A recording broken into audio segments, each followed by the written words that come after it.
پہلے قسم کا جو مسلمان ہے ان میں شیطان بھی آتا ہے، شیطان بھی مسلمان ہی ہے، کیونکہ وہ خدا کو سجدہ کرتا ہے، خدا کا کلمہ پڑھتا ہے، تو ظاہر سی بات ہے کہ وہ خداوند عالم سے یہ کہتا ہے کہ تو جہاں کہے گا وہاں سجدہ کروں گا۔ وہ خدائی کو نہیں مانتا کہ نہیں تو تسلیم ہے لیکن تیری نہیں چلے گی کہ اس کے آگے سجدہ کرو اور اس کے آگے نہیں کرو، نہیں، میں سجدہ اپنے حساب سے کروں گا، تیرے حساب سے نہیں کروں گا۔ اس کیٹیگری میں شیطان آتا ہے، خدا کے حساب سے نہیں چلتا ہے، وہ اپنے حساب سے چلتا ہے۔ دوسری کیٹیگری جو ہے وہ اس کی ہے جو خدا کو بھی مانتا ہے اور خدائی کو بھی مانتا ہے، لیکن اس کو یہ لگتا ہے کہ اس کے ساتھ اچھا نہیں ہوا ہے۔ اس کیٹیگری میں ہم جیسے بہت سارے لوگ شامل ہیں، ہم خدا کو بھی مانتے ہیں، خدائی کو بھی مانتے ہیں۔ میں آپ کو تو کہہ نہیں سکتا، میں اپنے آپ کو تو کہہ سکتا ہوں نا، خدا کو بھی مانتا ہے، خدائی کو بھی مانتا ہے، لیکن اس کو یہ لگتا ہے کہ اس کے ساتھ اچھا نہیں ہوا ہے اور اچھا ہو سکتا تھا، جو ہوا ہے اس سے اچھا ہو سکتا تھا۔ تمام عمر اسی آرزوں میں گزری ہے، کہیں زمین خریدیں، کوئی مکان بنے، تو ایک آرزو دل میں لیے ہوئے تھے، مکان بنا نہیں تو خدا سے شاکی ہو گئے کہ معبود یہ تو اچھا نہیں کیا تو نے میرے ساتھ، باقی سب کو تو دے دیا، مجھے نہیں دیا تو نے، تو میرے ساتھ اچھا نہیں۔ وہاں خدائی تیری ہے۔ بچہ بیمار ہوتا ہے تو اس کو یہ لگتا ہے کہ شفا خدا ہی دے گا، لیکن وہ شاکی اس لیے ہوتا ہے کہ دوسرے کے بچے کو تو شفا دے دیتا ہے، میرے بچے کی بیماری کو اتنا طولانی کر دیا تو نے، وہ شاکی رہتا ہے، خدا سے شاکی رہتا ہے۔ توجہ فرمائیے گا، عام طور سے اسی کیٹیگری کے مسلمان دنیا میں پائے جاتے ہیں جن کو یہ لگتا ہے کہ ان کے ساتھ اچھا نہیں ہوا ہے۔ ایک بہت ہی اعلیٰ قسم ہے کہ جو خدا کو بھی تسلیم کرتے ہیں، خدائی کو بھی تسلیم کرتے ہیں، اور ان پہ اگر مصیبت بھی آتی ہے تو مصیبتوں کا بھی شکوہ خدا سے نہیں کرتے بلکہ مصیبتوں پر بھی سجدہ شکر ادا کرتے ہیں۔ اور یہ وہی کیٹیگری ہے کہ جس کا ذکر سننے کے لیے آپ اور ہم یہاں جمع ہوئے ہیں۔ آپ نے کہیں کسی کو دیکھا ہے کہ کسی کے اوپر کوئی مصیبت نازل ہوئی ہو اور اس نے مصیبت میں بھی خدا کا شکر ادا کیا ہو؟ آپ کو کہیں نہیں نظر آئے گا، لیکن ابھی کربلا کا جو آپ ذکر سن رہے تھے، آپ کو کربلا میں قدم قدم پہ نظر آ جائے گا۔ علی اکبر کا لاشا اٹھایا ہے تب بھی سجدہ شکر کیا ہے، قاسم کا جنازہ اٹھایا ہے تب بھی سجدہ شکر کیا ہے، اور محمد کے لاشے اٹھائے ہیں تب بھی سجدہ شکر کیا ہے، اور آخر میں جتنی توان اپنے اندر بچی ہوئی تھی ساری توانائیوں کو سمیٹ کر بھی امام حسین نے خدا کا شکر ادا کیا۔ آپ امام حسین سے پوچھئے کہ یہ شکر ادا کرنے کا کون سا مقام ہے جہاں صرف مصیبتیں نازل ہو رہی ہیں؟ یہ شکر ادا کرنے کا کون مقام ہے؟ ٹھیک ہے، امام حسین تو امام ہے، کوفے آئیے، دیکھیے یہ باب مصائب کا ہے لیکن میں یہیں پر ذکر کر رہا ہوں۔ آپ کوفے آئیے، جب ابن زیاد کہتا ہے کیفا رأئی تھی جناب زینب سے، ما صنع اللہ بکی وبأہل بیتک وبأخیک، ایک روایت میں آیا ہے کہ زینب کیسا دیکھا آپ نے جو اللہ نے آپ کے ساتھ کیا، آپ کے بھائی کے ساتھ کیا، آپ کے اہل بیت کے ساتھ کیا، اسے آپ نے کیسا دیکھا؟ تو جناب زینب مسکرا کے کہتی ما رأیت الا جمیلا، ہم نے اس میں حسن کے علاوہ کچھ دیکھا ہی نہیں، تو سمجھ رہا یہ مصیبت ہے؟ یہ مصیبت نہیں ہے، ان مصیبتوں پر تو ہم نے خدا کا شکر ادا کیا ہے۔ آپ جناب زینب سے پوچھئے شکر کیسا؟ آپ تو مصیبتوں میں گرفتار ہوئی ہیں۔ جناب زینب پلٹ کے جواب دیں گی تمہیں مصیبتیں نظر آ رہی ہیں، مجھے یہ نظر آ رہا ہے کہ خدا نے اپنے دین کی حفاظت کے لیے مجھے منتخب کیا ہے، اس سے بڑا شکرانہ اور کیا ہو سکتا ہے؟ اپنے دین کی حفاظت کے لیے خداوند عالم نے میرا انتخاب کیا ہے، اس سے بڑا مقام شکر اور کیا ہو سکتا ہے؟ میں جتنی دیر بھی گفتگو کروں گا ظاہر سی بات ہے کہ خدا کے حساب سے 11:51 پہ نماز کا وقت ہوتا ہے، آپ کے حساب سے 12:30 بجے ہوتا ہے، تو ظاہر سی بات ہے میں آپ کے حساب سے چلوں گا، میں خدا کے حساب سے چلوں گا، میری اتنی ہمت نہیں ہے کہ میں خدا کے حساب سے چلوں، اور کوئی کہہ بھی دے کہ صاحب آپ بر وقت نماز پڑھیے، نماز اول وقت پڑھنی چاہیے، تو نہیں صاحب ہمارے یہاں ایسا ہوتا ہوا آیا ہے، آپ غلط بات مت کیجئے۔ ہم لوگ مولوی کو روک سکتے ہیں، مولا کو نہیں روک سکتے ہیں۔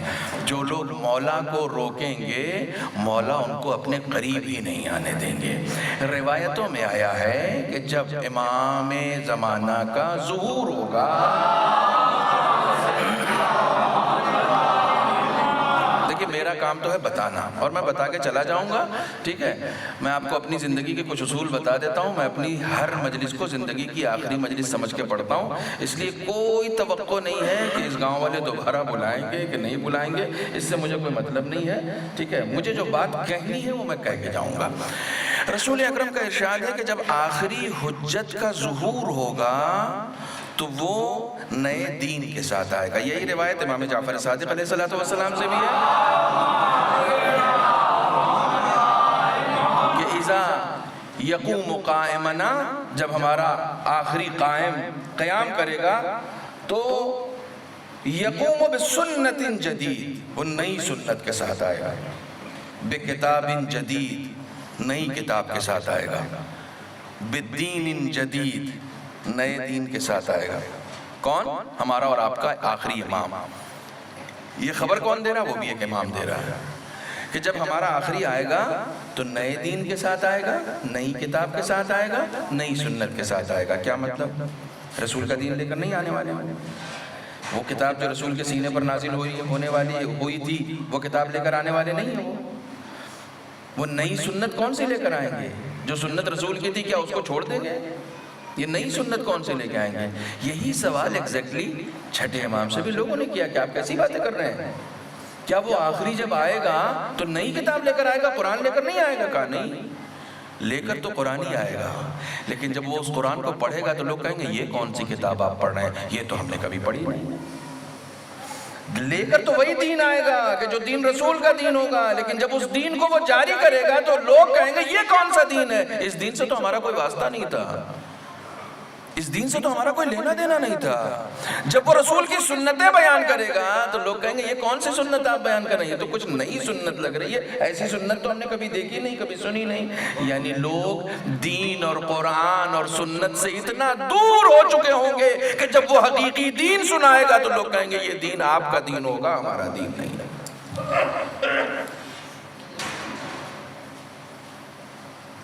ہم اس دین کو پہچانیں گے ہی نہیں۔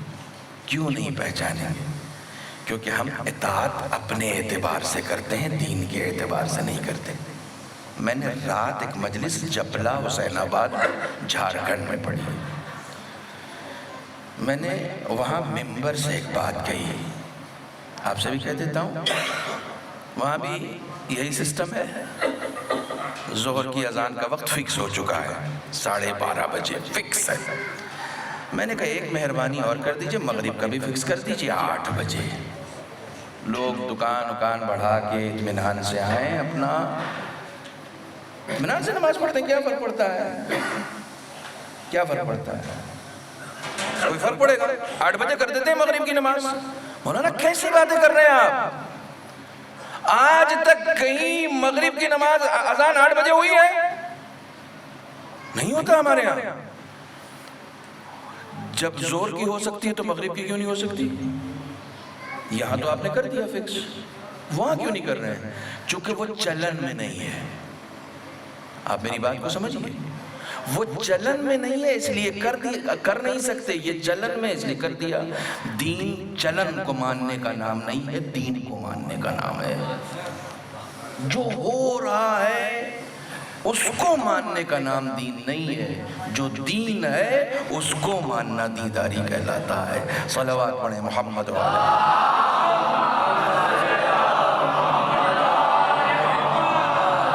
آپ مجلس کس کی کر رہے ہیں؟ امام حسین کی؟ لوگ فارغ ہو جائیں تب نماز پڑھیں؟ کربلا سے زیادہ کریٹیکل حالات کہیں بھی ہو سکتے ہیں؟ کربلا سے زیادہ کریٹیکل سچویشن کہیں اور کی بھی ہو سکتی ہے؟ ہنگامی حالات، تیر برس رہے ہیں، کربلا کے میدان میں امام، یہ جو 1400 سال کے بعد مولانا کربلا کا قصیدہ پڑھ رہے ہیں وہ صرف اس لیے پڑھ رہے ہیں کہ کربلا کے ہنگامی حالات میں تیر بارانی میں بھی امام حسین نے ہر وقت کی نماز اول وقت بھی پڑھی ہے اور جماعت کے ساتھ بھی پڑھی ہے۔ آپ نماز سے کیسے کمپرمائز کر سکتے ہیں؟ آپ نماز کو اپنے اعتبار سے کیسے سیٹ کر سکتے ہیں؟ نہیں، دین نے رخصت دی ہے، اجازت دی ہے۔ دین کا اجازت دینا اور ہے، یہیں پر تو خدا بند عالم بندگی دیکھنا چاہتا ہے۔ میں نے بلایا تو اس ٹائم ہے،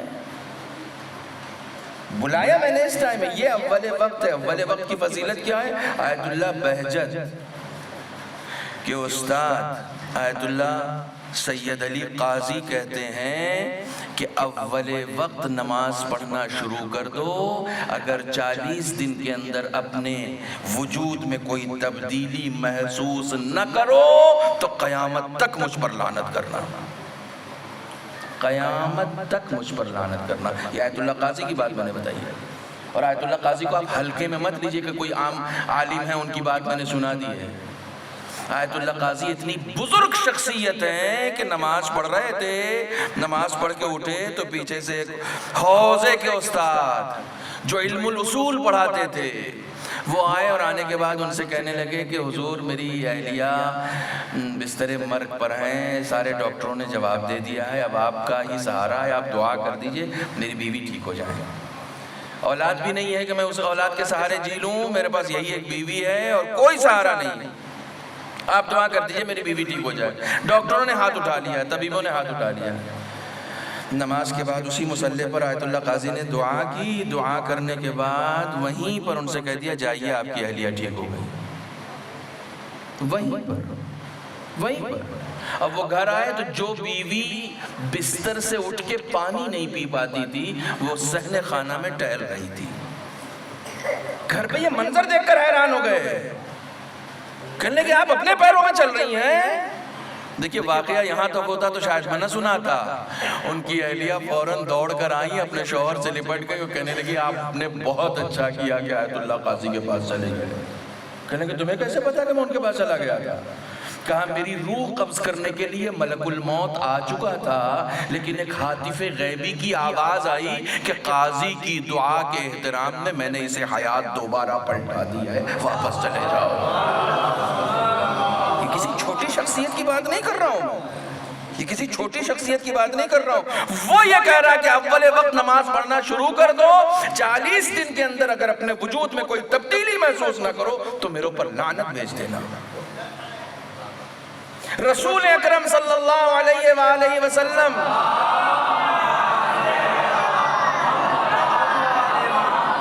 آپ یہ نہ سمجھیں میں اس مجلس کی وجہ سے کہہ رہا ہوں، میں ایک کامن بات کہہ رہا ہوں کہ ہمیشہ ہر وقت کی نماز کو اول وقت پڑھنے کی عادت ڈالیں۔ جو وقت خدا نے بلایا ہے، جس وقت آپ کو خدا نے بلایا، اس سے آپ کی بندگی کا اظہار ہوتا ہے، اس سے آپ کی اطاعت کا اظہار ہوتا ہے، اس سے آپ کے عبد ہونے کا اظہار ہوتا ہے۔ رسول اکرم ارشاد فرماتے ہیں کہ خداوند عالم کے نزدیک جو شے سب سے زیادہ محبوب ہے، اصول کافی کی حدیث ہے، وہ نماز کو اول وقت پڑھنا ہے، اور دوسری چیز اس میں والدین کی اطاعت بھی ہے۔ 3 چیزیں ہیں جس میں 2 چیزیں میں سنا رہا ہوں۔ ایک نماز کو اول وقت پڑھنا خداوند عالم کو سب سے زیادہ محبوب ہے، اور دوسرے والدین کی اطاعت کرنا خداوند عالم کو سب سے زیادہ محبوب ہے۔ سب سے پہلے اس میں نماز کو اول وقت پڑھنا۔ بہرحال خداوند عالم کی بارگاہ میں دعا گو ہوں کہ وہ ہم سب کو یہ توفیق دے کہ ہم نماز کو اس کے اول وقت کے ساتھ پڑھنے کی توفیق حاصل کر سکیں۔ ایک صلوات پڑھیں محمد و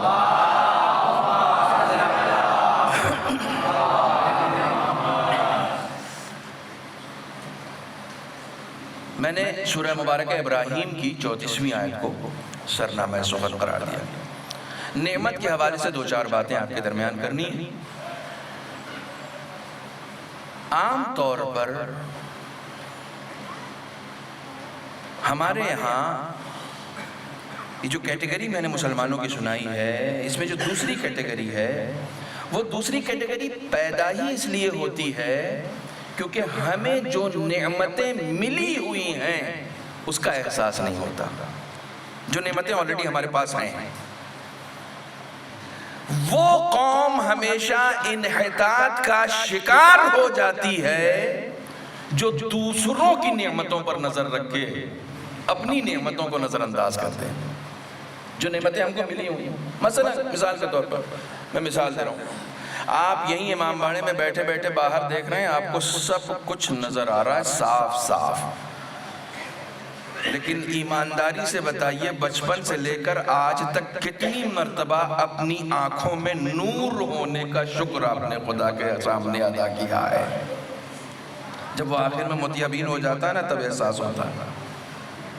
کیونکہ پوری زندگی خداوند عالم نے آنکھوں میں اتنا اچھا نور دے رکھا تھا، کبھی ہم نے شکر ہی نہیں ادا کیا. میں آپ سے باتیں کر رہا ہوں اور آپ سن رہے ہیں، آپ سن رہے ہیں. میں سرسی میں مجلس پڑھ رہا تھا، ایک صاحب جو ہے وہ مجھے گھور کے دیکھے جا رہے تھے. ہر ایک کے چہرے پر ریئیکشن آ رہا تھا کہ بھئی مولانا کچھ بات کر رہے ہیں تو چہرے پر ریئیکشن تو آئے گا ہی نا، جو سن رہا اس کے چہرے پر ریئیکشن ہوگا. وہ گھور کے دیکھے جا رہے تھے. میں نے کہا پتہ نہیں میں نے کون سی غلط بات پڑھ دی کہ ان کو بری لگ گئی. پوری سوٹڈ ووٹڈ بالکل پروفیسر والی شکل، ہیٹ ویٹ لگائے ہوئے، پوری مجلس بڑی خاموشی کے ساتھ یوں گھور کے سن لی انہوں نے. تو میں نے کہا لگتا ہے ان کو کوئی بات ناگوار گزر گئی، ابھی مجلس کے بعد جھگڑا تو پکا رکھا ہوا ہے. اب مجلس کے بعد ہم نکلے، جہاں چائے پینی تھی وہیں وہ پیچھے پیچھے بھی آنے لگے. ہم نے کہا خدا خیر کرے. اب آگے بالکل میرے پہلو میں بیٹھ گئے. میں نے سوچا آپ ہی اپنا سوال شروع کریں کہ کیا سوال ہے. اتنے میں جو بچہ چائے لے کے آیا تھا اس نے ان کے کان میں زور سے چلا کے پوچھا چاچا چائے پھیکی پیو گے یا میٹھی؟ تو مجھے سمجھ میں آیا یہ بہرے تھے. نعمت سماعت جو سب کے پاس تھی وہ ان کے پاس نہیں تھی. یہ میں نے کیوں سنایا ہے؟ چہرے پہ ریئیکشن اسی کے نہیں ہوتا جو بہرا ہوتا ہے. جو سن رہا ہوتا اس کے چہرے پہ کچھ تو ریئیکشن ہوگا نا بھئی ہاں صحیح بات ہے یا غلط بات ہے.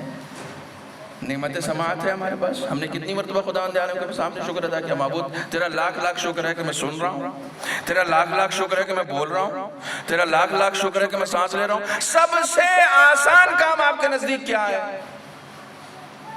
سب سے آسان کام، اس سے آسان کام کوئی ہے ہی نہیں جو آپ کرتے ہیں. سانس لینا. سانس لینے سے زیادہ آسان کام کچھ ہے؟ کوئی محنت لگتی ہے آپ کو؟ پسینہ بہانا پڑتا ہے؟ نہیں بہانا پڑتا نا. وہ سانس لینے کے لیے بھی آپ مجبور ہیں کہ آپ کے وجود کے باہر خدا نے آکسیجن رکھا ہو. اگر وہ آکسیجن نہیں رکھے گا تو ہمارا سانس لینا بھی دشوار ہو جائے گا. ابھی ہم لوگوں نے دیکھا ہے کچھ دنوں پہلے آکسیجن ہوا میں ختم ہو گیا تھا تو کچھ پڑھے لکھے لوگوں نے سلنڈر میں اس آکسیجن کو قید کر لیا تھا. تو وہ سانس لینے کے بھی پیسے لے رہے تھے کہ سانس اسی وقت لے سکتے ہو جب پیسے دو. جب تم خدا کے فری کی آکسیجن کا شکر نہیں ادا کرو گے تو پھر خدا ایسے حالات تو پیدا کرے گا نا کہ سانس لینے کے بھی لوگ پیسے لینے لگے. تم نے کب شکر ادا کیا؟ ہمارے ایک رشتہ دار تھے، ان کو ہم لوگوں کا بچپنا تھا، ان کو ہارٹ اٹیک آیا. اس وقت ہندوستان میں اتنی ترقی ہوئی نہیں تھی. وہ امریکہ گئے آپریشن کرانے کے لیے اور بڑا کامیاب آپریشن اس وقت کروا کے وہ آئے. 30 سال ہو گیا ان کو آئے ہوئے، سمجھے آپ. اور جب سے آئے وہاں سے آپریشن کرا کے جب سے آئے تب سے کیا ڈاکٹر تھا، کیا ڈاکٹر تھا صاحب، کیا آپریشن کیا. کتنا مشہور ڈاکٹر ہے، کتنا بہترین ڈاکٹر ہے، کتنا ماہر ڈاکٹر ہے، کتنا پڑھا لکھا ڈاکٹر ہے. تو میں نے ایک دن ان سے پوچھ لیا چاچا فری میں آپریشن کیا تھا؟ کہنے کہ میاں فری میں کون کرتا ہے، جانے میں بھی پیسے لگے، آپریشن میں بھی پیسے لگے. پیسے لگے ہیں بھائی، فری میں کون کرتا ہے؟ تو میں نے کہا اپنا دل لگا دیا. کہنے کہ اپنا کیوں لگائے گا، میرے پاس پہلے سے تھا، ریپیئر کیا اس نے. میں نے کہا جس نے دل کو پیسے لے کے ریپیئر کیا ہے 30 سال سے صرف اس کا ذکر اپنی زبان پر رکھتے ہو، جس نے 55 سے تمہارے سینے میں یہ دل دیا ہے، کبھی اس کا بھی شکر ادا کیا ہے؟ کبھی اس کا بھی شکر ادا کیا ہے؟ ہم نہیں کرتے، ہم غافل ہیں. ہم غافل ہیں. دل کا شکریہ اس وقت ادا کرتے ہیں جب ہارٹ اٹیک پڑ جاتا ہے. ارے پڑھنے سے پہلے شکر ادا کرو نا کہ ہارٹ اٹیک سے محفوظ رہو. آنکھوں کے نور جانے سے پہلے آنکھوں کا شکر ادا کرو. زبانوں میں لکنت آ جانے سے پہلے زبان کا شکر ادا کرو. گھٹنوں میں درد ہونے سے پہلے پیروں کا شکر ادا کرو. ادا تو کرو جو خداوند عالم نے تمہیں دیا ہے. یہ نعمتیں خدا نے تمہیں فری میں دے رکھی ہیں, تمہیں احساس نہیں ہے. تمہیں احساس نہیں ہے یہ کتنی عظیم نعمتیں ہیں, کتنی عظیم نعمتیں ہیں جو خداوند عالم نے تمہیں عطا کر رکھی ہیں. یہ نعمتیں وجود. ہم لوگ کہتے ہیں کہ خالی ہاتھ آئے تھے خالی ہاتھ جائیں گے. کبھی کبھی غلط بات بھی کتنی مشہور ہو جاتی ہے. یہ واقعی ایسا ہے کہ خالی ہاتھ آئے تھے؟ دیکھیے مجلس تو میں ایسے ہی پڑھتا ہوں, آخر تک آپ ایسے ہی سنتے رہیے, ٹھیک ہے. میرا اپنا ماننا یہ ہے کہ جو سنانے آیا ہے صرف وہی بولے گا, جو سننے آیا وہ چپ پہ بیٹھا سنتا رہے گا, ٹھیک ہے. میں اس بات کا قائل ہی نہیں ہوں کہ شور شرابہ ہو, ہنگامہ آرائی ہو, سمجھے آپ, لوگوں میں ذرا سا تحرک آئے اور وہ دونوں ہاتھ اٹھا کے اور دونوں ہاتھ گرا کے, اور یہ سب چیزیں جو ہیں وہ آپ کسی اور مجلس میں کر لیجئے گا, یہاں صرف سن لیجئے, ٹھیک ہے. خداوند عالم نے جتنی بھی نعمتیں دی ہیں, جتنی بھی نعمتیں دی ہیں, ان میں سے صرف میں ایک نعمت کی طرف اشارہ کرتا ہوں, صرف ایک نعمت کی طرف. آپ کہتے ہیں خالی ہاتھ آئے تھے اور خالی ہاتھ, کیا واقعی ایسا ہے؟ کیا واقعی ایسا ہے؟ آپ خالی ہاتھ چلے جائیں, قبر میں آپ خالی ہاتھ چلے تو جائیں ذرا, فرشتے کہیں کیا لائے ہو؟ آپ کہیں نہیں خالی ہاتھ آئے, چونکہ زندگی بھر سن رہے تھے خالی ہاتھ آئے, خالی ہاتھ جانا ہے. پھر فرشتے آپ کی خبر لیں گے, اچھا خالی ہاتھ آئے ہو, نمازیں کہاں ہیں, روزے کہاں ہیں, زکوٰۃ کہاں ہے, نیکی کہاں ہے, صدقہ کہاں ہے, احسان کہاں ہے, مجلسیں کہاں ہیں, ماتم کہاں ہے؟ خالی ہاتھ آئے. اس کا مطلب خالی ہاتھ جانا تو نہیں ہے, ہاتھ تو بھر کے لے کے جانا ہے. اچھا وہ کیسے خالی ہاتھ پسند کرے گا؟ اگر اس نے خالی ہاتھ بھیجا ہوتا تو پھر اس کو بھی شکایت نہیں ہوتی کہ بھائی جیسا بھیجا تھا ویسا ہی آ گیا, یہ بھر کے کیوں منگا رہا ہو؟ چونکہ پہلے سے اس نے بھر کے دیا بھی تو ہے. آپ کو لگ رہا تھا کہ آپ خالی ہاتھ آئے, یہ سب تصور ہے آپ کا کہ خالی ہاتھ آئے, آپ خالی ہاتھ آئے. اچھا آپ کے حساب سے آپ نے خوب سارے پیسے کما لیے, خوب سارے پیسے کما لیے. ابھی موجودہ دور میں بہت زیادہ پیسہ جو ہے بہت تیزی کے ساتھ ہندوستان میں جو کما رہے ہیں وہ اڈانی جی ہیں, بالکل تیزی کے ساتھ پیسے کما رہے ہیں. آپ نے ان کی طرح پیسے کما لیے. اور ایک ذرا سا جھٹکا لگا, 40s دلی میں جا کے ایڈمٹ ہوئے, بہترین ہاسپٹل 5 اسٹار, اور ڈاکٹر سے کہا کہ بھیا میرا علاج کر دو, پیسے کی چنتا مت کر, پیسے بہت ہیں, پیسے کی فکر مت کر, بس میری جان بچا دو. اب مجھے بتائیے یہ لٹا کیا رہا ہے اور بچا کیا رہا ہے؟ یہ ڈاکٹر سے کیا کہہ رہا ہے؟ جو اس نے یہاں کمایا ہے اسے لٹانے کو تیار ہے, اور بچا کس کو رہا ہے؟ جو وہاں سے لے کر آیا ہے, اتنی قیمتی دولت لے کر آیا ہے کہ اپنی کمائی ساری لٹانے کو تیار ہے. اس دولت کو بچانے کے لیے جو وہاں سے لے کر آیا, پھر بھی کہتے ہو خالی ہاتھ آیا ہے. ارے حیات جیسی دولت لے کر آیا ہے, یہ خالی ہاتھ کہاں سے آ گیا بھائی؟ حیات لے کر آیا ہے, اور اتنی قیمتی ہے کہ وہ اپنی پراپرٹی بیچ دے رہے ہیں, خاندان کی زمین بیچ دے رہے ہیں, سب کچھ بیچ. نہیں بھیا بچ جائیں کسی طریقے سے, پیسہ رہے نہ رہے, زمین رہے نہ رہے, مکان رہے نہ رہے, اس کا مطلب یہ ہے کہ قیمتی دولت یہ نہیں ہے. قیمتی دولت وہ ہے جو خدا نے دی ہے, ٹھیک ہے نا, یہاں تک پہنچ گئے نا. قیمتی دولت وہ ہے جو خدا نے دی ہے, جو آپ وہاں سے لے کر آئے ہیں. تو پہلی دولت ہے حیات, جو آپ خداوند عالم کی طرف سے لے کر آئے ہیں. بڑی عظیم نعمت ہے, بڑی عظیم نعمت ہے. خداوند عالم نے یہ نعمت دے کے بھیجا ہے, اور سوال بھی کرے گا. جو نعمتیں دی ہیں اس کے سلسلے سے سوال بھی کرے گا. یہاں تک سن لیا ہے تو سن لیجئے. مظفر نگر میں مجلس پڑھ رہا تھا, مجلس پڑھ کے جب اترا تو ایک شاعر نے مجھ سے کہا کہ مولانا مظفر نگریوں کی زبان میں بات کر رہا ہوں، مولانا تم نے جو مجلس پڑھی ہے اس سے تو ہمیں یہ لگ رہا ہے کہ جیسے فرشتے قبر میں سارا سوال ہم ہی سے کریں گے، اور تو کسی سے کریں گے ہی نہیں۔ میں نے کہا اگر یہ لگ گیا آپ کو تو میری مجلس کامیاب ہو گئی، میری مجلس کامیاب ہو گئی اگر آپ کو یہ لگ گیا کہ فرشتے قبر میں سارا سوال آپ ہی سے کریں گے اور کسی سے نہیں کرنے والے۔ کہنے گے پھر ان کا کیا ہوگا؟ میں نے کہا ان کی فکر نہ کرو جنہیں بے حساب جہنم میں ڈالا جانا ہے، حساب کتاب تو آپ سے لیا جائے گا، حساب کتاب تو آپ سے لیا جائے گا۔ کہنے کہ میری سمجھ میں نہیں آیا یہ۔ میں نے کہا میں ابھی سمجھا دیتا ہوں۔ میں نے کہا آپ صاحب اولاد ہیں؟ کہنے کہ ہاں ہیں۔ میں نے کہا بڑا لڑکا کتنا بڑا ہے آپ کا؟ کہنے کہ جی ہو گیا 13-14 سال کا۔ میں نے کہا کبھی اسے بازار بھیجا ہے سامان لانے کے لیے؟ کہنے کہ بہت بار بھیجا ہے۔ میں نے کہا پھر کچھ پیسے بھی دیے ہوں گے؟ سامان لانے اگر بھیجا ہے تو کچھ پیسے بھی تو دیے ہوں گے؟ کہاں جی پیسے بھی دیے ہیں۔ میں نے کہا جب وہ سامان لے کے واپس آیا ہے تو حساب اپنے بچے سے لیا ہے یا پڑوسی کے بچے سے لیا ہے؟ کہنے کہ جی جسے پیسہ دیا ہے حساب تو اسی سے لیں گے نا۔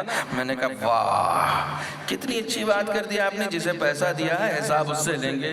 تو رسول آپ کے پاس، علی آپ کے پاس، فاطمہ آپ کے پاس، حسن آپ کے پاس، حسین آپ کے پاس، قرآن آپ کے پاس، کربلا آپ کے پاس، مجلسیں آپ کے پاس، اور حساب پڑوسی سے لیا جائے گا۔ جس کو نعمتیں دی جاتی ہیں حساب اس سے لیا جاتا ہے۔ صلوات پڑھے محمد و آل محمد۔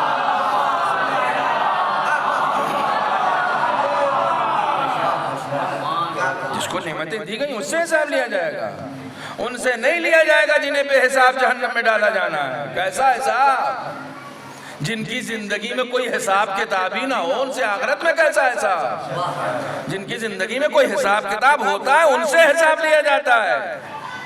آپ لوگ ایجوکیشن سسٹم سے جڑے ہوئے ہیں، دو قسم کے بچے ہیں، ایک لاؤ والی پڑھنے میں دھیان ہی نہیں دیتا، 4 سال سے مسلسل فیل ہو رہا ہے، ایک ہے جو ذرا سا پڑھتا لکھتا ہے، اس کے نمبر کم آ گئے، ٹیچر کھڑا ہو گیا کہ تمہارے نمبر کیسے کم آ گئے؟ جو پھر سے 5ویں بار فیل ہوا اسے کچھ نہیں کہہ رہا، لیکن جس کے کم نمبر آئے ہیں اسے ڈانٹ رہا تم کیسے فیل ہو گئے۔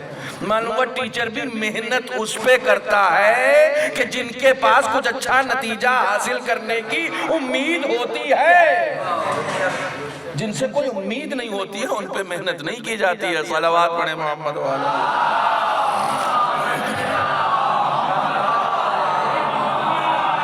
توجہ فرمائیں، تو یہ نعمتیں خداوند عالم نے ہمیں دے رکھی ہیں، اور جس کو بھی یہ نعمت ملتی ہے کتنی عظیم نعمت ہے۔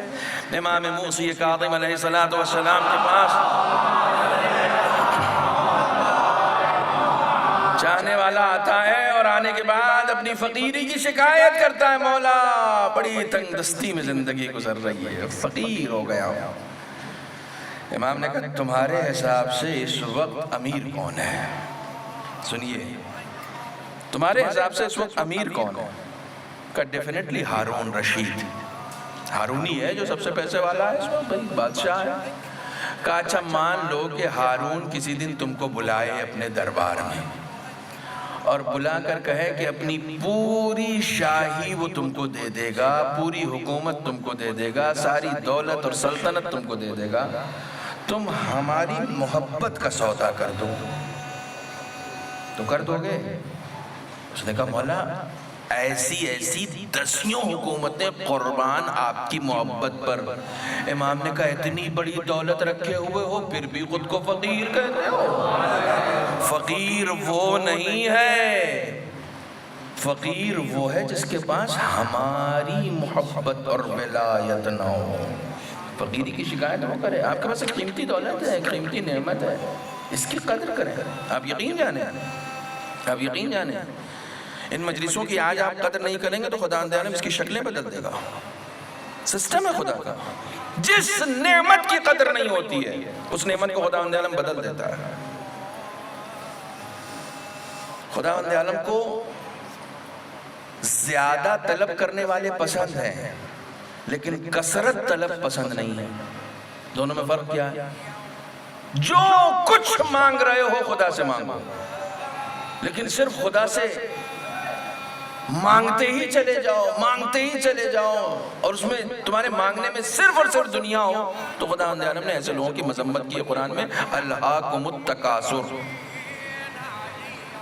لعنت ہو، وائے ہو ایسے لوگوں پر جو بہت زیادہ چاہتے ہیں، تکاثر، زیادہ سے زیادہ جمع کرنا چاہتے ہیں، یہ بھی مل جائے وہ بھی مل جائے، ہوس جن کے اندر آ جاتی، ایسے لوگوں کو خدا عالم پسند نہیں کرتا ہے۔ مولانا بیٹھے ہوئے، اسی روٹ ورڈ سے ایک لفظ آتا ہے کوثر، ایک ہے تکاثر اور ایک ہے کوثر۔ دیکھیں یہاں تک آ گئے ہوں تو ایک بات سن لیجیے، ایک چیز ہوتی، چونکہ میرا موضوع نعمت ہے نا، ایک چیز ہوتی ہے نعمت، ایک چیز ہوتی ہے رزق، اور ایک چیز ہوتی ہے برکت۔ نعمتوں پہ نعمتیں طلب کرنا تکاثر کہلاتا ہے، جو نعمتیں ملی ہیں اس میں برکت طلب کرنا کوثر کہلاتا ہے۔ پتہ نہیں میری بات پہنچی یا نہیں پہنچی، میں پھر سے ریپیٹ کر رہا ہوں، نعمتوں پر نعمتیں طلب کرنا تکاثر کہلاتا ہے، جو نعمت ملی ہے اس میں برکت طلب کرنا کوثر کہلاتا ہے۔ خدا بند عالم سے نعمتوں پہ نعمتیں نہ مانگو، پالنے والے اور دیتا جا، اور دیتا جا، اور دیتا جا۔ تاریخ میں بہت سارے ایسے لوگ ملے ہیں جنہیں 12 14 بیٹے ہوئے ہیں، لیکن وہ کسی کام کے نہیں ہیں۔ رسول کو خدا نے ایک بیٹی دی ہے، لیکن اتنی بابرکت ہے کہ اس کو کوثر کہہ دیا گیا۔ نعمتوں پہ نعمتیں طلب کرنا کا معنی 12 بیٹے ہیں کسی کام کے نہیں، لیکن ایک بیٹی ہے لیکن 11 اماموں کی ماں ہے، اسے برکت کہا جاتا ہے، اسے کوثر کہا جاتا ہے۔ توجہ فرما رہے ہیں؟ تو ایک چیز ہے نعمت، ایک چیز ہے رزق، اور ایک چیز ہے برکت۔ نعمت کیا ہے؟ میں مثال دے کے سمجھاؤں۔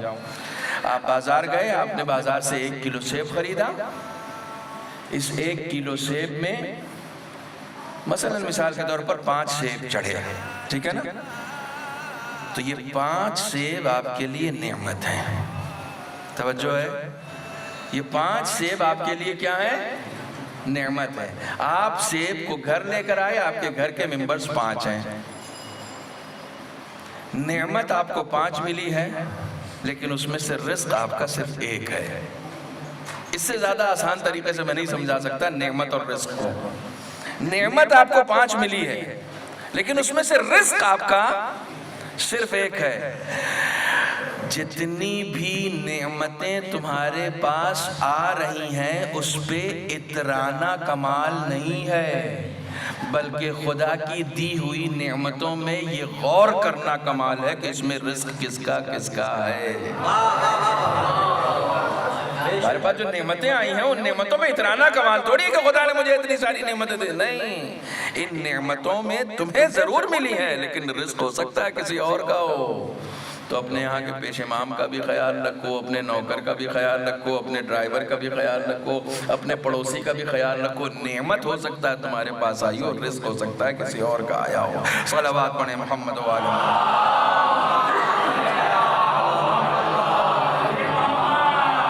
اور اسی رزق میں برکت طلب کرنا، اسی رزق، خدا کا رزق کھا کے بہت سارے لوگ گناہ کرتے ہیں، وہ رزق حدر ہو جاتا ہے، لیکن اسی رزق کو کھا کر کوئی خدا کی راہ میں چل پڑتا ہے، اسے برکت کہا جاتا ہے۔ یعنی خدا بند عالم کے دیے ہوئے رزق کو خدا کی راہ میں صرف کر دینے کو برکت کہا جاتا ہے۔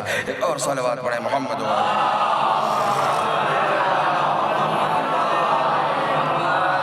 بہت جلدی اپنے معروضات کو آپ کی خدمت میں پیش کرنا ہے۔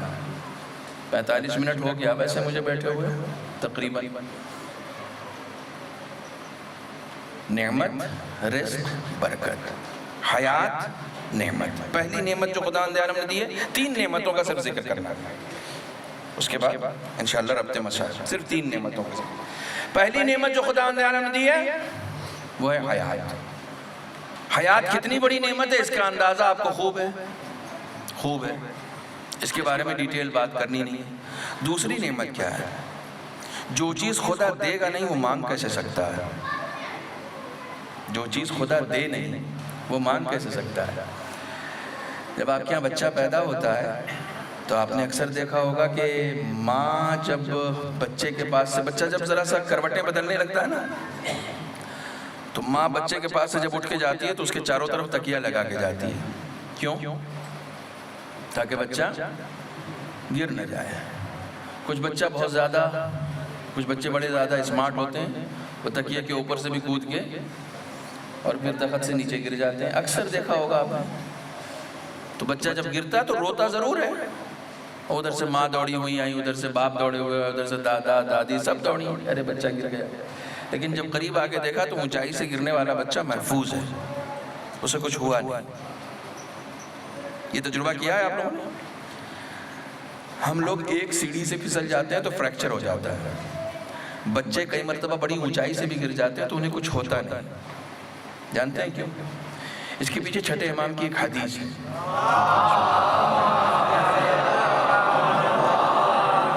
امام فرماتے ہیں کہ خداوند عالم نے معصوم اور بے شعور بچوں کی حفاظت کے لیے فرشتوں کو مامور کر رکھا ہے، جو اس کی حفاظت کرتے ہیں. بچوں کی حفاظت فرشتے کرتے ہیں.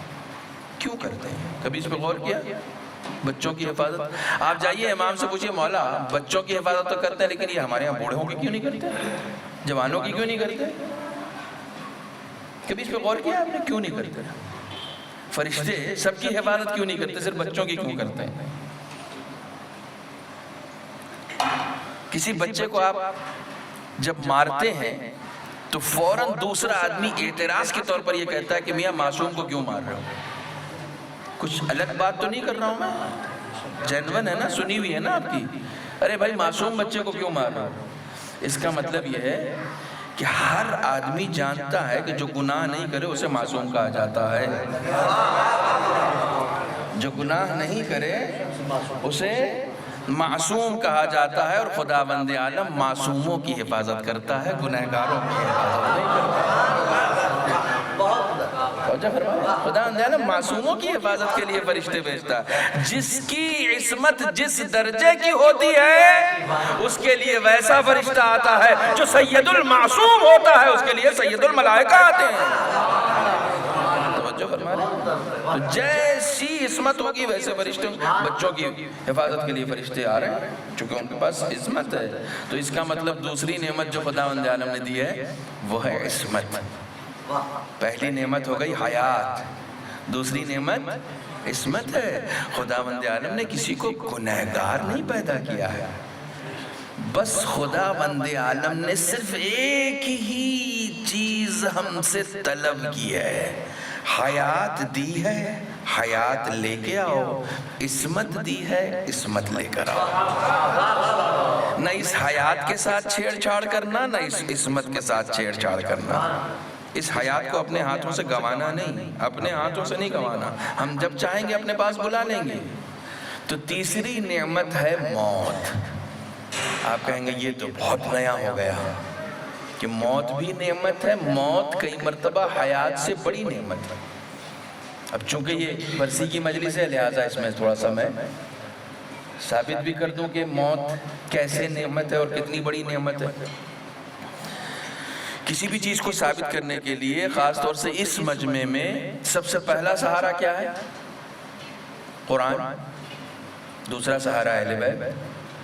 تو موت نعمت ہے، یہ قرآن سے بھی ثابت ہے، حدیث سے بھی ثابت ہے، تجربے سے بھی ثابت ہے، اور فلسفے سے بھی ثابت ہے، منطق سے بھی ثابت ہے. جس اعتبار سے آپ ثابت کرنا چاہیں اس اعتبار سے ثابت ہے کہ موت نعمت ہے. قرآن سے سنتے ہیں. تھک گئے تو صلوات پڑھ دیجئے.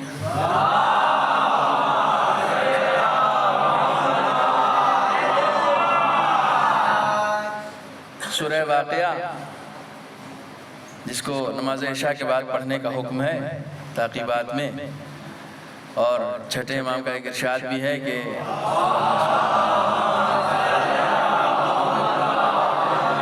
مولوی لوگ پڑھ کے چلے جاتے ہیں اور عمل تو ہوتا نہیں ہے، لیکن پھر بھی پڑھنا تو کام ہی ہے، ہم تو پڑھیں گے ہی.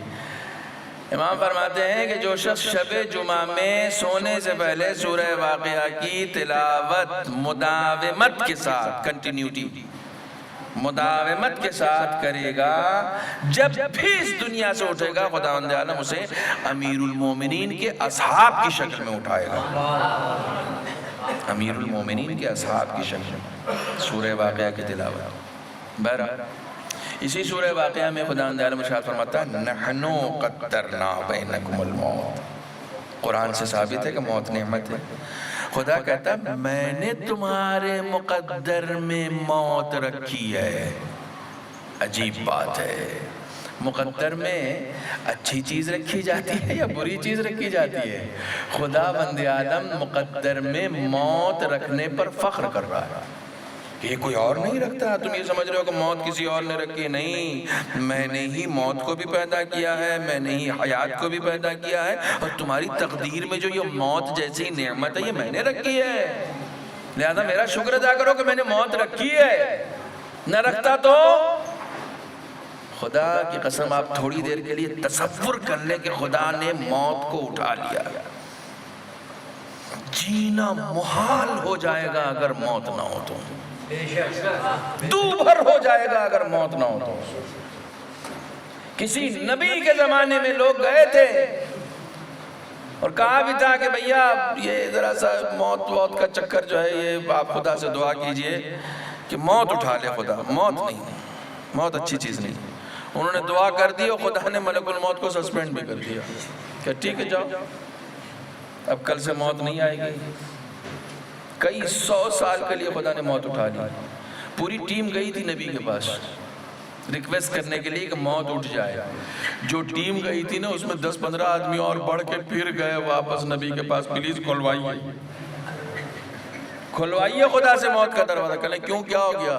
کہا پہلے تو صرف باپ کو پالنا پڑتا تھا، اب دادا کو بھی، پر دادا کو بھی، ان کے دادا کو بھی، ادھر سے بیٹے کو، پوتے کو، پر پوتے کو، کما کے حالت خراب ہو گئی۔ کہاں تک کھلائیں گے بھائی؟ ایک گھر میں اتنا بڑا ہجوم ہو گیا کہ گھر چھوٹا ہو گیا۔ کہاں رہے ہم لوگ؟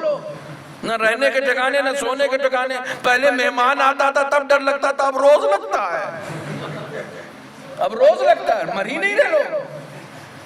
نہ مرنا بھی مصیبت ہے بھائی، جب نہ مرنا مصیبت ہے تو مرنا نعمت ہوا نا۔ نہیں میں ثابت کر کے اتروں گا کہ موت نعمت ہے، ابھی رک جائیے، ابھی تو شروعات ہے۔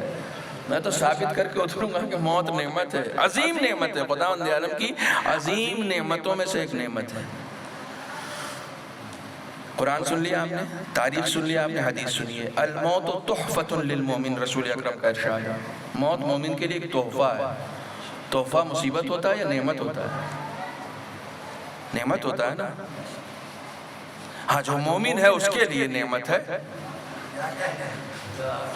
جو مومن نہیں ہے اس کے لیے مصیبت ہے، اس کے لیے مصیبت ہے۔ کیوں مصیبت ہے؟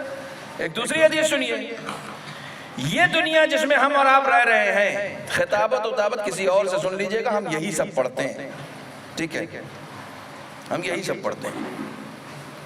یہ دنیا جس میں ہم اور آپ رہ رہے ہیں، اس دنیا کے لیے رسول اکرم کا ارشاد ہے الدنیا سجن للمؤمن،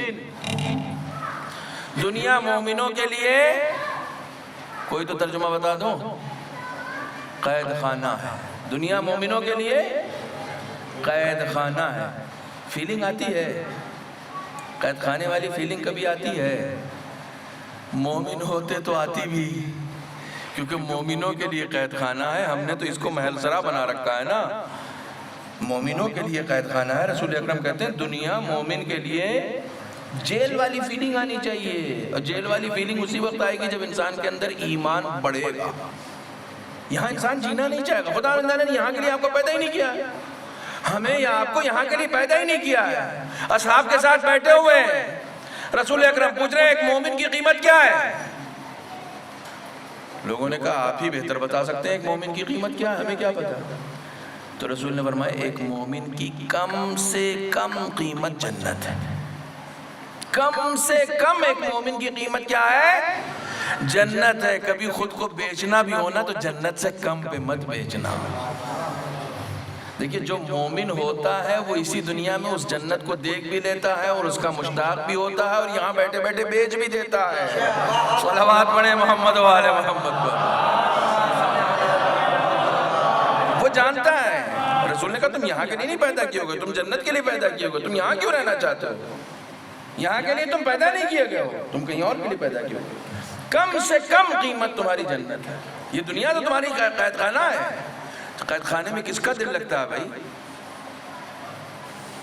قید خانے میں کسی کا دل لگتا ہے؟ ہر آدمی روزانہ بیل کے لیے کورٹ میں اپلائی کیا ہوا ہے، بیل آرڈر سے، بیل کی اپلیکیشن سے کورٹ جو ہے وہ بھری ہوئی، بیل نہیں مل رہی، بیل نہیں مل رہی، بیل نہیں مل رہی۔ تو جب انسان مومن ہو جاتا ہے تو اسے یہ دنیا قید خانہ لگنے لگتی ہے، اور جب یہ دنیا قید خانہ لگنے لگتا ہے تو پھر ہر مومن بیل آرڈر کی تلاش میں گھومتا رہتا ہے، اسی بیل آرڈر کو موت کہا جاتا ہے۔ قید خانے سے بیل ملنا نعمت ہے یا نہیں ہے؟ تو اس دنیا سے نجات ملنا بھی ایک نعمت ہے۔ ابھی بھی آپ کو نہیں لگ رہا ہے کہ نعمت ہے، ابھی بھی نہیں لگ رہا ہے، لیکن لگ جائے گا، میرے اترنے سے پہلے لگ جائے گا کہ نعمت ہے۔ یہ بھی میری گارنٹی ہے، گارنٹی کے ساتھ مجلس پڑھتا ہوں۔ موت جگہ خالی کراتی ہے، موت جگہ خالی کراتی ہے۔ کیا مطلب؟ کچھ جگہ ایسی ہیں جہاں پر لوگ جم کے بیٹھ گئے ہیں، دیکھیں کون ہٹاتا ہے؟ دادا گیری چل رہی ہے نا، دیکھیں کون ہٹاتا ہے؟ آپ سے زیادہ کون اس کو سمجھ سکتا ہے؟ آپ تو بھگت رہے ہیں، کئی سال سے آپ تو بھگت رہے ہیں نا۔ آپ کو بھی یہ لگ رہا ہے نا یہ اب ہٹے گا نہیں، یہ اب اس نے سارے تنتر اپنے نام کر لیے ہیں، یہ نہیں اترے گا بھئی یہاں سے، اتنی آسانی سے نہیں جائے گا یہ۔ موت ہٹا دے گی۔ کوئی کسی بھی کرسی پہ چاہے جتنا جم کے بیٹھ جائے، اسے کوئی ہٹا پائے یا نہ ہٹا پائے، خدا نے ایک فرشتہ اسی لیے رکھ رکھا ہے کہ جو بھی جس کرسی پہ جم جائے اسے وہاں سے ہٹا دو، اسے وہاں سے اکھاڑ پھینکو نہیں۔ اب آپ بولیں گے موت اتنی بڑی نعمت ہے کہ اگر یہ نعمت نہ ہوتی تو آپ کو آج کے یزید کو بھی جھیلنا پڑتا، کل کے یزید کو بھی جھیلنا پڑتا۔ موت وہ نعمت ہے جو علی کے چہرے کی زیارت کے ساتھ شروع ہوئی ہے۔ فتمنوا الموت، علی کی محبت ہے تو موت کی تمنا کرو۔ ان کنتم صادقین، قرآن کہتا ہے کونوا مع الصادقین، سچوں کے ساتھ ہو جاؤ۔ کیا مطلب؟ موت کی تمنا کرو اگر سچے ہو، کیونکہ موت وہ ہے جو تمہیں علی سے جوڑتی ہے، علی سے جوڑتی ہے، اہل بیت سے جوڑتی ہے۔ دعائے عہد میں ہم کیا پڑھتے ہیں؟ دعائے عہد میں ہم یہی تو پڑھتے ہیں نا کہ اگر ہمارے اور ان کے ظہور کے درمیان موت حائل ہو جائے تو ہمیں قبر سے نکال دینا، ہمیں قبر سے اٹھا دینا۔ معتذراً کفنی شاعراً سیفی مجرداً قناتی ملبیاً دعوت الداعی فی الحاضر والبادی۔ کفن پہنے ہوئے، ہاتھ میں شمشیر لیے ہوئے ہم ان کے پہلو میں جا کر کھڑے ہو جائیں۔ جب ان کا ظہور ہو تو موت بھی مانے نہیں ہونی چاہیے۔ اگر ہم قبر میں بھی رہیں تو یہاں سے بھی اٹھ کے ان سے ملحق ہو جائیں۔ اصل ان سے ملحق ہونا کمال ہے، اور جو ان سے ملحق ہو جاتا ہے اس کے لیے موت نہیں ہے، اس کے لیے موت ایک تحفہ ہے، اس کے لیے موت ایک نعمت ہے، اس کے لیے موت ایک عنایت پروردگار ہے۔ ہم لوگ اس فرش پر بچپن سے سن رہے ہیں کہ اس کا مزہ بھی میٹھا ہے، احلا من العسل، صرف میٹھا نہیں ہے، شہد سے زیادہ شیریں ہے۔ میرے پاس وقت نہیں ہے کہ میں تفصیلات میں جاؤں، مزہ بھی اس کا کتنی شیریں شے ہے، مگر کب؟ جب حق پر آئے، حق پر آئے۔ آخری بات، کون موت چاہتا ہے، کون نہیں چاہتا؟ ربط مسائل یہیں سے۔ دو بچے ہیں آپ کے، دونوں نے ایگزام دیا، ایک نے خوب محنت کی، خوب پڑھائی کی، خوب اچھا ایگزام میں لکھا، ایک دن بھر کھیلتا تھا، پڑھائی سے بھاگتا تھا، توجہ نہیں دیتا تھا، کسی طرح کے اچھے نمبر کی اس کو امید ہی نہیں ہے۔ باپ جب بھی پوچھتا تھا رزلٹ کب آئے گا تو جس نے اچھا امتحان نہیں دیا ہے وہ بھاگ جاتا تھا، اور جس نے اچھا امتحان دیا ہے وہ بار بار جا کے کہتا تھا پاپا 29 تاریخ کو رزلٹ آنے والا ہے، 29 تاریخ کو رزلٹ آنے والا ہے۔ جو رزلٹ کا دن ہے نا اس کا منتظر وہ ہے جس نے اچھا کیا ہوا ہے۔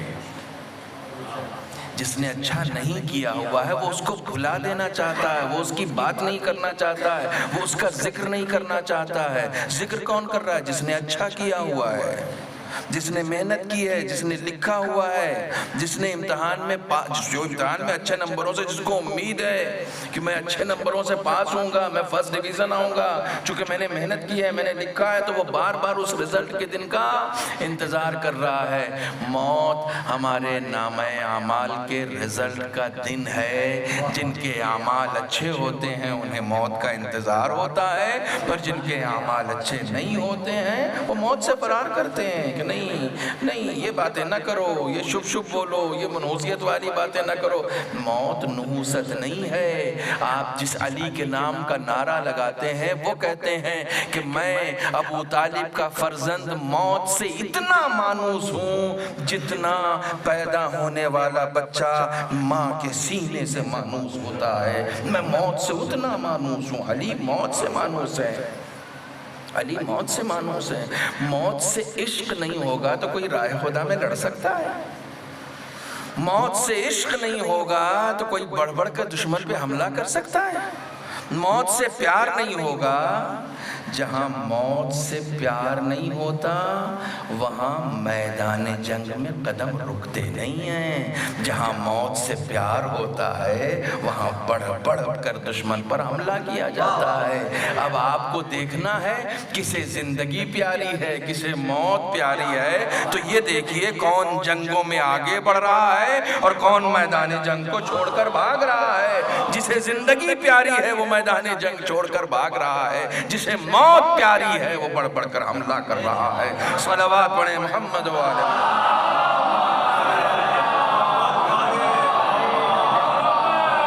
موت کا عشق ہے، اور موت کا کیسا عشق ہے؟ کوئی خوف نہیں ہے، کوئی خوف نہیں ہے۔ راستے میں حضرت علی اکبر پوچھتے ہیں بابا کیا ہم حق پر نہیں ہیں؟ کہا ہم حق پر نہ ہوں گے تو کون ہوگا؟ کیا پھر کیا موت ہم پر آ گرے یا ہم موت پر جا گرے؟ کیا فرق پڑتا ہے؟ کیا فرق پڑتا ہے؟ رسول خدا اس دنیا سے رخصت ہو رہے ہیں۔ سن لیجئے خاتون کی مجلس ہے، دو چار جملے مسائل۔ رسول اس دنیا سے رخصت ہو رہے ہیں، بے پناہ گریہ کر رہی ہیں جناب فاطمہ، بے پناہ۔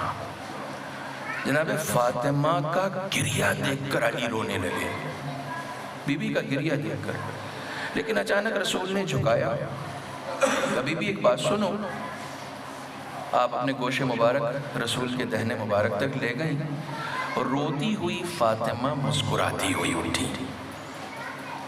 اچانک روتے روتے جب مسکراتے ہوئے علی نے دیکھا تو علی شزدر رہ گئے، حیران رہ گئے۔ فاطمہ بابا نے ایسا کیا کہہ دیا کہ آپ روتے روتے ہنسنے لگیں؟ کہا علی بابا نے خوشخبری دی ہے۔ کہا کیسے خوشخبری؟ کہا بابا نے کہا میرے بعد سب سے پہلے تم مجھ سے ملاق ہونے والی ہو۔ اللہ رے موت کا اشتیاق، اللہ رے موت کا اشتیاق۔ جیسے ہی موت کا نام سنا کہ سب سے پہلے تم میرے پاس آنے والی ہو، خوش ہو گئی، روتے روتے چپ ہو گئی۔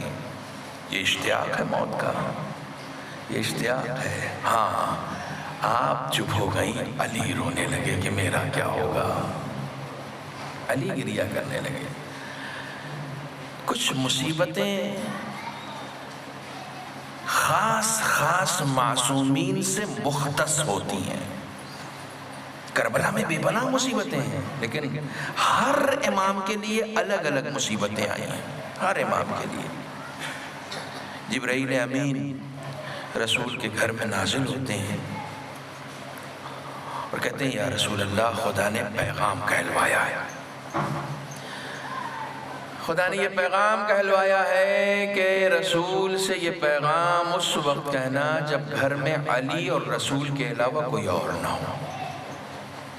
رسول خدا کہتے ہیں جبرائیل پیغام سناؤ، اس وقت گھر میں میرے اور علی کے علاوہ کوئی اور نہیں ہے۔